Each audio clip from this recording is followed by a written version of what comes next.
11 February 2026 रोजी सातपूर परिसरातील लालबाग राजा गणपती मंदिर, हनुमान मंदिर आणि विनायक मंदिर येथील या मंदिरांमधील दानपेटी अज्ञात इसमाने फोडून त्यातील रोख रक्कम पळवून नेल्याबाबत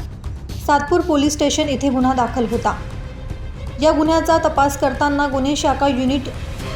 2 कडील पोलीस अधिकारी आणि अंमलदार यांनी गुन्ह्याच्या घटनास्थळ येथे भेट देऊन तेथील सीसीटीव्ही कॅमेरे चेक केले असता 2 इसम येथून दानपेटी फोडून चोरी करून जातात। सदर सीसीटीव्ही फुटेजवरून अज्ञात आरोपी याचा शोध घेऊन त्याचे नाव आणि पत्ता निष्पन्न करून सदर आरोपी याचा शोध घेत असताना श्रेणी पोलीस उपनिरीक्षक मुख्तार खान पठाण आणि सहाय्यक पोलीस उपनिरीक्षक गुलाब सोनार यांना गुप्त बातमीदारांमार्फत बातमी मिळाली की सदर चोरी करणारा रेकॉर्डवरील आरोपी रितेश सुबर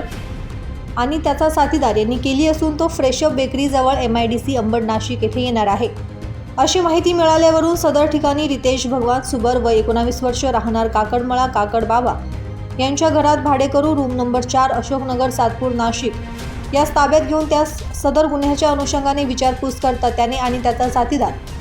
अशा दोघांनी मिळून सातपूर हद्दीतील मंदिरामधील दानपेटी फोडून